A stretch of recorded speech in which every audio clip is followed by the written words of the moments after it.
Mi esposo me usó como banco durante 6 años mientras su hijo me llamaba cazafortunas, pero cuando el chico destrozó mi auto, revelé que yo pagué sus $45 de universidad y nunca esperaron lo que hice después.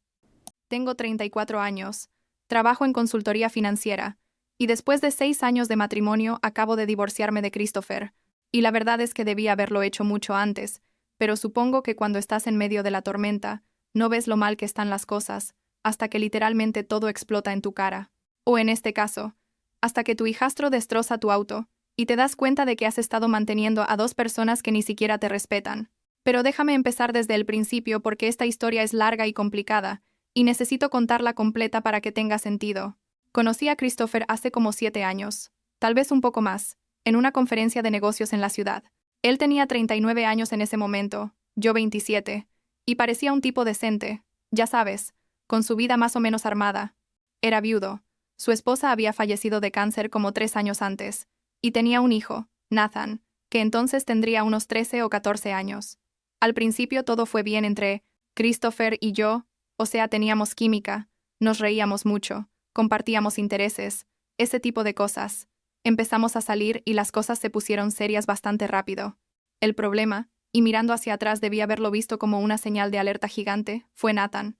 La primera vez que conocí a Nathan fue como a los 3 meses de estar saliendo con Christopher. Fuimos a cenar a un restaurante italiano. Nada elegante, pero tampoco era comida rápida, tipo un lugar familiar normal, y el chico básicamente me ignoró toda la noche. Christopher intentaba incluirlo en la conversación, le preguntaba cosas sobre la escuela, sobre sus amigos, y Nathan respondía con monosílabos mientras miraba su teléfono. Cuando yo intentaba hablarle directamente, ni siquiera levantaba la vista. Recuerdo que en un momento le pregunté si le gustaba el fútbol porque Christopher me había dicho que jugaba en el equipo de la escuela, y Nathan literalmente se levantó y fue al baño sin decir nada. Christopher se disculpó por él. Dijo que todavía estaba procesando la muerte de su madre, y que yo debía ser paciente, que con el tiempo las cosas mejorarían. Spoiler alert, las cosas nunca mejoraron. De hecho, empeoraron progresivamente durante los siguientes 6 años hasta que todo se fue al carajo. Seguimos saliendo y yo seguí intentando conectar con Nathan. De verdad lo intenté, pero el chico me rechazaba constantemente. Si yo cocinaba algo, él no lo probaba. Si yo sugería hacer algo juntos como familia, él decía que tenía tarea o que iba a salir con amigos. Una vez le compré un videojuego que Christopher dijo que quería, un juego de PlayStation que costó como $60, y Nathan lo dejó en la caja sin abrir durante meses. Cuando le pregunté si no le había gustado, me dijo que ya lo tenía, lo cual era mentira porque Christopher me había confirmado que no lo tenía. Era solo su manera de dejarme claro que no quería nada de mí. Christopher y yo nos casamos como al año y medio de estar saliendo. Nathan tenía 15 años para ese entonces, y se negó a ir a la boda. Dijo que tenía gripa, pero Christopher me confesó después que Nathan le había dicho que no pensaba celebrar que su papá reemplazara a su mamá.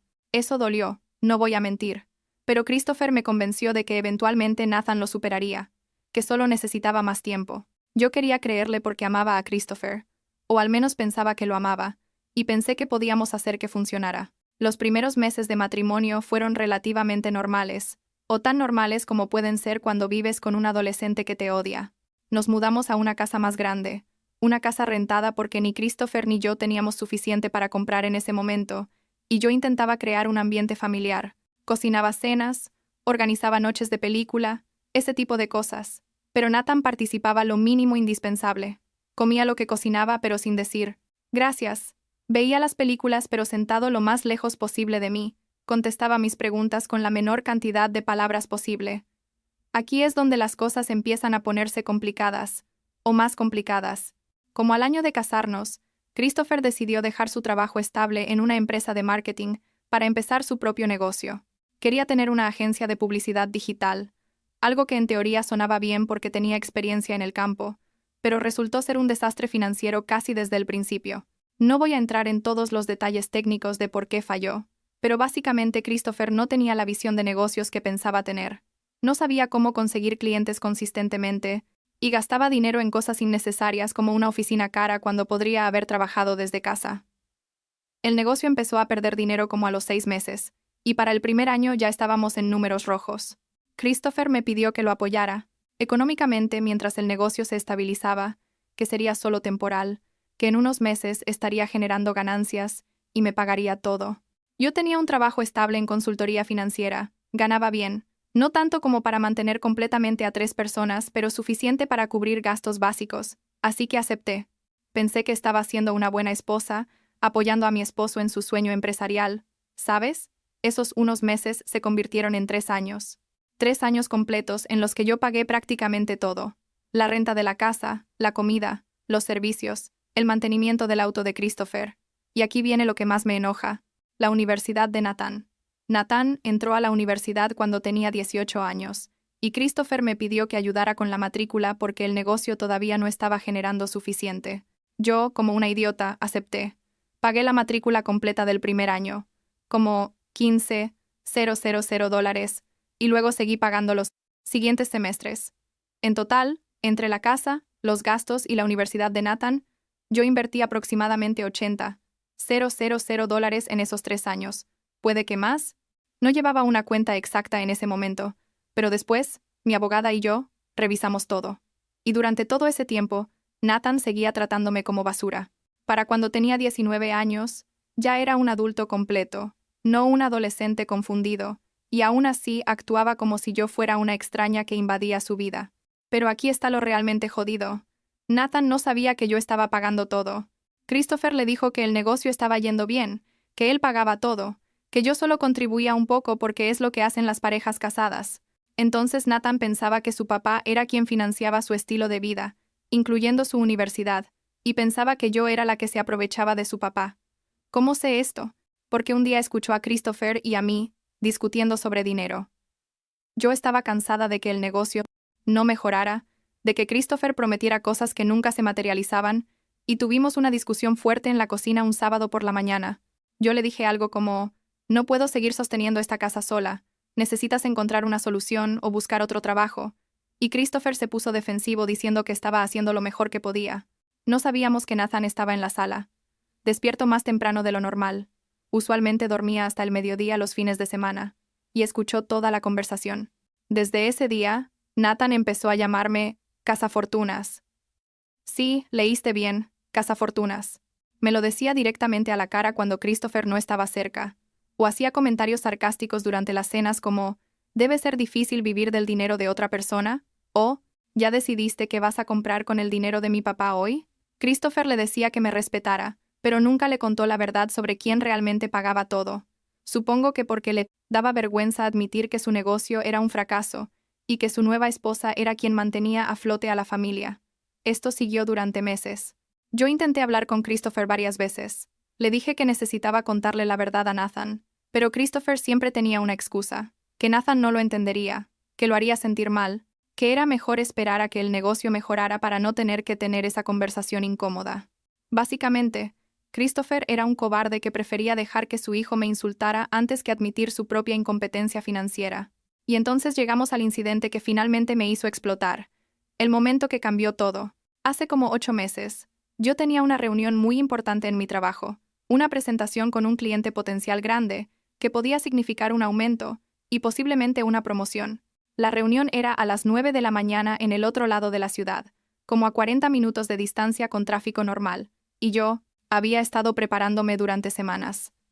Me levanté temprano ese día. Me arreglé.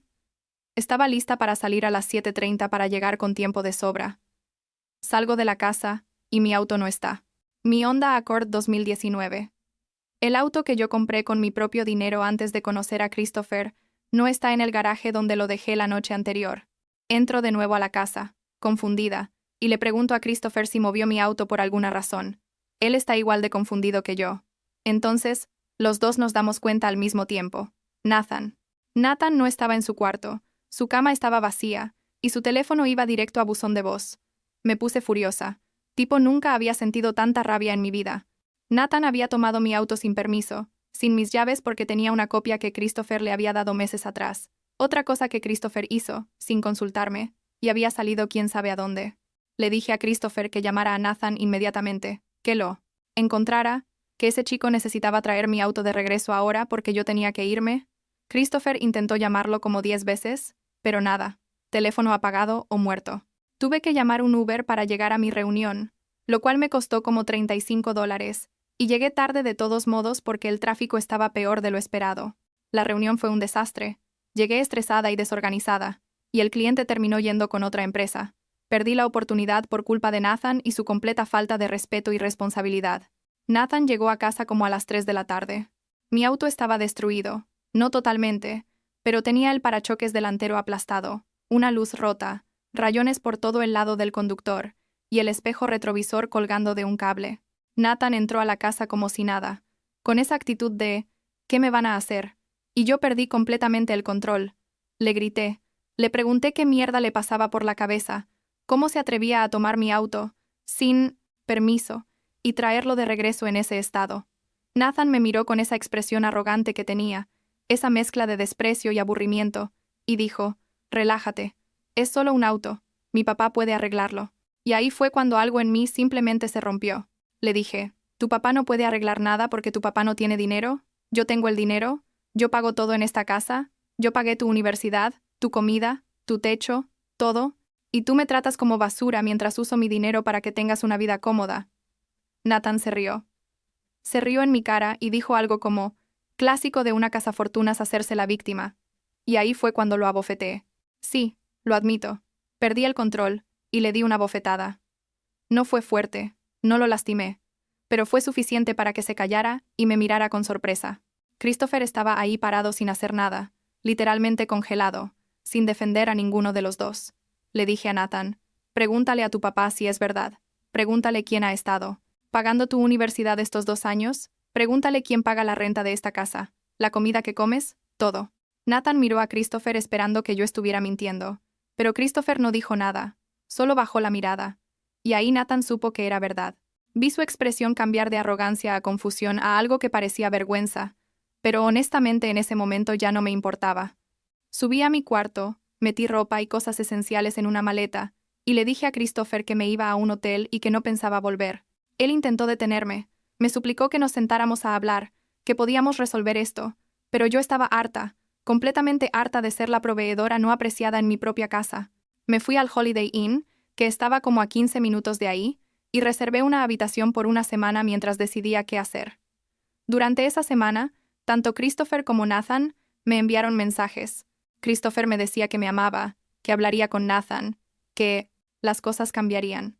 Nathan me envió un mensaje largo disculpándose, diciendo que no sabía la verdad, que lamentaba haberme tratado mal. Pero la cosa es que yo ya estaba desconectada emocionalmente. Había cruzado un punto de no retorno, ¿sabes? Cuando llegas a ese lugar donde simplemente ya no te importa arreglar las cosas porque estás demasiado cansada de intentar. Decidí que me iba a divorciar. Llamé a una abogada, Linda Washington, que me habían recomendado, y le conté toda la situación. Ella me dijo que tenía un caso fuerte, especialmente porque yo había pagado tantos gastos, y podía demostrarlo con extractos bancarios y recibos. Me dijo que podía recuperar algo del dinero que invertí, aunque probablemente no todo, porque legalmente, cuando estás casada los gastos compartidos son complicados, pero que definitivamente debía pelear por lo que me correspondía. Le dije a Christopher por mensaje que quería el divorcio. Él me rogó que reconsiderara, que fuera a la casa a hablar, pero yo me negué. Le dije que todos los comunicados futuros serían a través de mi abogada. Nathan también me escribió pidiéndome que no me divorciara de su papá, que él mejoraría, que haría lo que fuera necesario. Pero otra vez, yo ya estaba emocionalmente fuera de esa familia. Había aguantado 6 años de falta de respeto y explotación financiera, y ya no tenía nada más que dar. Aquí es donde las cosas se ponen interesantes en términos de cómo Christopher y Nathan reaccionaron. Los dos siguieron enviándome mensajes durante semanas, Christopher más que Nathan, y al principio parecían genuinamente arrepentidos. Pero después de como un mes, cuando se dieron cuenta de que yo no iba a ceder, los mensajes empezaron a cambiar de tono. Christopher empezó a hablar de dinero, de cómo iba a pagar la renta sin mi ayuda, de cómo no podía seguir pagando la universidad de Nathan. Nathan me escribió preguntando si podía ayudarlo a terminar el semestre, porque ya estaba inscrito y necesitaba pagar los libros. Y ahí fue cuando lo vi claramente. No me extrañaban a mí, extrañaban mi dinero. No estaban arrepentidos de cómo me habían tratado, estaban asustados porque su fuente de ingresos había desaparecido. Eso me hizo sentir enojada y liberada al mismo tiempo, porque confirmó que estaba tomando la decisión correcta. Le respondí a Christopher con una propuesta. Si quería intentar salvar el matrimonio, Tenía que cortar financieramente a Nathan. Nathan era un adulto de 19 años, podía conseguir un trabajo, buscar becas, hacer lo que hacen millones de jóvenes cuando sus padres no pueden pagar su universidad. Le dije que si Christopher elegía seguir priorizando a Nathan sobre nuestro matrimonio, entonces no había nada que salvar. Christopher tardó 3 días en responder, y cuando lo hizo, básicamente me dio un discurso sobre cómo él no podía abandonar a su hijo, que Nathan lo necesitaba, que yo estaba siendo egoísta al pedirle que eligiera. No estaba pidiéndole que eligiera, estaba probándolo, y él falló la prueba. Le reenvié toda nuestra conversación a Nathan. Cada mensaje, cada excusa, cada vez que Christopher había priorizado sostenerlo económicamente a él sobre arreglar las cosas conmigo. Quería que Nathan viera que su papá estaba jugando con los dos, diciendo una cosa a cada uno para mantener el statu quo. Nathan me respondió furioso. No conmigo esta vez, sino con Christopher. Aparentemente tuvieron una pelea enorme, y Nathan se fue de la casa a vivir con un amigo. No sé todos los detalles porque para entonces yo ya había bloqueado a ambos, y toda comunicación era a través de Linda. Los papeles del divorcio se sirvieron como 2 semanas después de esa última conversación. Christopher los contestó con un abogado, y sorpresa, sorpresa, estaba peleando el monto que yo estaba pidiendo en el acuerdo. Linda había calculado que Christopher me debía aproximadamente $65,000. Sí, contábamos todos los gastos que yo cubrí, que debieron ser compartidos, o que fueron específicamente para él o Nathan, como la universidad. Christopher argumentaba que el matrimonio implicaba gastos compartidos, y que yo no podía reclamar dinero por haber contribuido a la casa. Tuvimos una sesión de mediación que fue básicamente Christopher y su abogado, intentando pintarme como alguien vengativa que quería arruinarlo financieramente. Yo mantuve la calma, presenté todos mis extractos bancarios, recibos, transferencias, todo documentado perfectamente, porque soy contadora, y obviamente guardo registros de todo. El mediador vio claramente que yo había contribuido desproporcionadamente durante años, mientras Christopher no aportaba prácticamente nada. El divorcio se finalizó como 7 meses después de que me fui de la casa. Al final, Christopher tuvo que pagarme $42,000, no los $65,000 que yo pedía, pero más de lo que él quería pagar. Él tuvo que sacar un préstamo para pagarme, lo cual, supongo que lo puso en una situación financiera todavía peor, pero honestamente, no es mi problema. También recuperé mi auto, que finalmente pude arreglar gracias a un tipo llamado Carlos que tiene un taller mecánico, y me hizo un buen precio porque le conté la historia y le dio lástima, y ese auto ahora es completamente mío sin ninguna conexión con Christopher. Después del divorcio, Christopher hizo algo que no me sorprendió, pero que igual me enojó. Empezó a hacer posts en redes sociales pintándose como la víctima. Publicó cosas vagas sobre cómo su ex esposa lo había dejado en su peor momento, cómo había destruido su familia, cómo el dinero era más importante para mí que el amor. Varios de nuestros amigos mutuales, personas que yo consideraba mis amigos también, empezaron a comentar apoyándolo. Algunos me enviaron mensajes preguntándome si era verdad que lo dejé por dinero, llamándome cazafortunas igual que Nathan solía hacer. Corté contacto con todos ellos. No me molesté en explicar mi lado de la historia, porque si después de 6 años de conocerme creían la versión de Christopher, sin preguntarme, entonces no eran realmente mis amigos. Perdí como 10 personas de mi círculo social, pero, ¿sabes qué? Me di cuenta de que no los extrañaba tanto como pensé que lo haría. Mi hermano Michael fue quien me ayudó a recoger mis últimas cosas de la casa. Cuando Christopher finalmente aceptó que podía pasar a buscarlas, y Michael fue increíblemente útil manteniéndose callado y profesional cuando Christopher intentó iniciar conversaciones sobre cómo yo había arruinado todo. Ahora vivo en mi propio apartamento, más pequeño que la casa, pero es mío, lo pago yo, está decorado como yo quiero, y no tengo que compartirlo con alguien que no me respeta. Recuperé mi vida, básicamente. Volví a hacer ejercicio regularmente, algo que había dejado durante el matrimonio porque siempre estaba trabajando horas extras para mantener a 3 personas. Reconecté con viejos amigos que había descuidado. Incluso estoy planeando un viaje a Grecia el próximo verano, algo que siempre quise hacer, pero Christopher siempre decía que no podíamos permitirnos, irónicamente porque yo estaba usando mi dinero para mantenerlo a él. ¿Lamento algo de esto? A veces me pregunto si debía haberme ido antes, si debía haber visto las señales de alerta desde el principio, cuando Nathan me rechazó y Christopher no hizo nada realmente efectivo para cambiar esa dinámica. Pero supongo que cuando estás en medio de la situación, no ves las cosas tan claramente como cuando estás fuera. También a veces me pregunto qué pasó con Nathan, si terminó su universidad, si sigue viviendo con su amigo, o si volvió con Christopher. Pero son solo pensamientos pasajeros, no me quitan el sueño. Lo que sí sé con certeza es que tomé la decisión correcta al irme. Esa bofetada que le di a Nathan, aunque no estoy orgullosa de haber perdido el control de esa manera, fue como un punto de quiebre que necesitaba, el momento donde todo lo que había estado reprimiendo durante años, finalmente salió a la superficie. Y esa revelación en la cocina, cuando le dije la verdad sobre quién pagaba todo, fue liberadora en cierta forma porque por fin puse las cartas sobre la mesa, después de años de dejar que Christopher mantuviera esa mentira. Hace como 2 semanas vi a Christopher en el supermercado. Fue incómodo, obviamente, pero me sorprendió darme cuenta de que no sentí nada al verlo. Ni rabia, ni tristeza, ni nada. Solo fue como ver a un extraño que casualmente conocía. Él intentó acercarse, probablemente para hablar, pero yo simplemente le hice un gesto de cabeza y seguí comprando. No necesitaba tener esa conversación, no necesitaba el cierre ni las explicaciones. Ya estaba cerrado para mí. Mi terapeuta, sí, empecé terapia después del divorcio porque obviamente tenía cosas que procesar. Me dijo que es importante que reconozca mi propio rol en permitir que la situación continuara tanto tiempo. Y tiene razón. Yo permití que Christopher me usara financieramente. Yo acepté pagar por Nathan incluso cuando Nathan me trataba horriblemente. Yo me quedé en esa casa aguantando falta de respeto durante años, porque pensaba que eso era lo que significaba ser una buena esposa. Pero también he aprendido a perdonarme por eso, porque estaba tratando de hacer que funcionara. Estaba tratando de ser la persona que mantenía a la familia unida, incluso cuando esa familia no me valoraba. Lo curioso es que ahora que tengo mi propio espacio y mi propia vida, me doy cuenta de cuánta energía emocional gastaba en esa casa, tratando de mantener la paz y hacer que todos estuvieran contentos. Ahora esa energía la uso en mí, en mis propios proyectos y metas, y la diferencia es notable. Mi trabajo ha mejorado.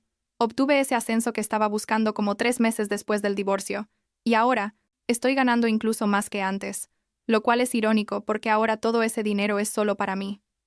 Carlos, el tipo del taller que arregló mi auto, y yo hemos estado saliendo casualmente. No es nada serio todavía, solo cenas y conversaciones, pero es agradable sentir que alguien me respeta y valora sin expectativas financieras. Él tiene su propio negocio exitoso, no necesita mi dinero, y cuando salimos dividimos la cuenta o nos turnamos para pagar. Es refrescante, la verdad, después de años de ser el único sostén económico. No sé qué depara el futuro, si eventualmente me volveré a casar o si estaré sola, y honestamente está bien no saberlo.